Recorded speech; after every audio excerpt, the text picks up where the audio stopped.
Glad you could make it to this with us today on Earthfile. Welcome to the program. I'm Ayola Kasim. I think we can all look back on 2015 with a sense of accomplishments and satisfaction as far as global efforts regarding the environment is concerned. The adoption of the Sustainable Development Goals in New York and the climate agreement in Paris were highlights in what we all hope will prove to be a pivotal year for the planet. So today on the program, we'll bring to you some of the events that makes 2015 the year for the climate.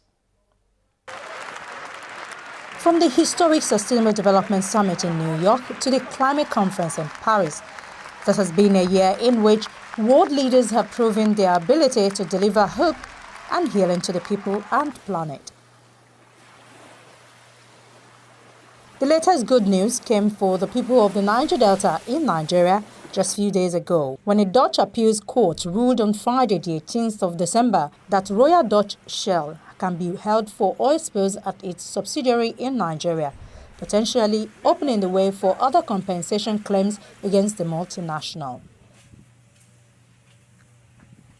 Judges in The Hague ordered Shell to make available to the court documents that might shed light on the cause of the oil spills and whether leading managers were aware of them. Analysts have termed it a potentially precedent-setting ruling.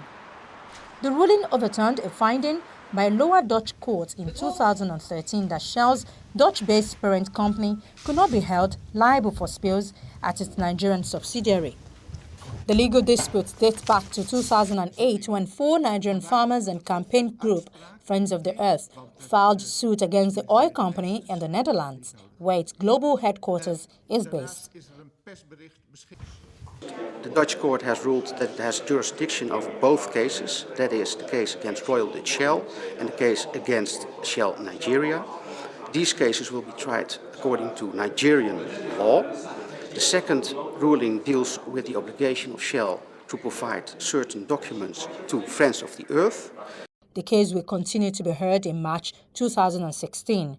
The representatives for Shell's Nigerian subsidiary, Shell Petroleum Development Company of Nigeria Limited, said in a written statement, "We are disappointed the Dutch court has determined it should assume international jurisdiction over SPDC. We believe allegations concerning Nigerian plaintiffs in dispute with a Nigerian company over issues which took place within Nigeria should be heard in Nigeria." Lawyer for Friends of the Earth, plaintiff in the case, said the ruling could have repercussions for other cases. The fact that the court has jurisdiction on this case means that probably in the future, in similar cases, victims of human rights abuses by corporations or other companies that also have a company here in the Netherlands can bring their case to the Netherlands to get justice. In January 2013, the district court in The Hague ruled that one of the farmers in the original suit was eligible for compensation from Shell's Nigerian division for spills on his land in the Niger Delta, the heart of Nigeria's oil industry. The farmer appealed over whether the parent company should also be liable. And of course, it's not only about these 4 farmers, it's about all the other people in the Niger Delta who are suffering from oil pollution, who now have the opportunity to take their case to the Netherlands and fight Shell in their own home country. In a separate case, Shell agreed in January to pay out $82 million in out-of-court compensation for 2 oil spills in Nigeria in 2008 after agreeing a settlement with the affected community in the region. Shell has always blamed sabotage for the leaks, which under Nigerian law would mean it is not liable to pay compensation.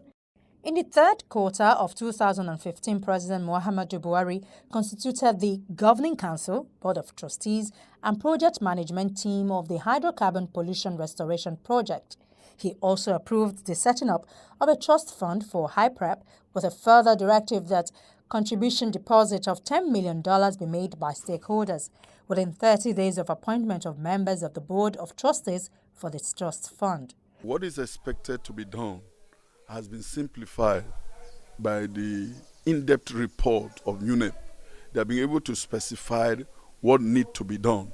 And if you follow the recommendation keenly, you will see that the issues that are highlighted, once the commitment is there for the implementation, they will definitely achieve it. The United Nations said at least 6,800 oil spills occurred in parts of Nigeria from 1976 to 2001. At least 380 square miles of land and water need decontamination, an effort that will cost $1 billion for the first 5 years. Where we are now is called Insisoken, which the UNEP report highlighted that the level of benzene in Insisoken is above 900. So that's where we are now. That is the seat of the benzene area. And the residents around here, one, they don't have good water. We've been living with this before UNEP came in to conduct their report. And now the level of impotency in Ogali is very, very high. Death rate is also high. Now I can say vehemently that in our community, very rare before you see somebody live up to 70 years. What you have here is a monopump. From the use of this monopump brings highly benzenated water. Colorless water is not obtainable here. Odorless water is not obtainable here. From the color, you will see high contents of benzene, and from the odor. We are not at the same situation as in Fukushima in Japan or in Chernobyl in Ukraine, where people had to be removed from the area. There is still life there, and there is still a possibility of fixing the problem. But the actions need to be taken now. The United Nations Environment Programme says the cleanup operations in Nigeria could be the biggest in the world.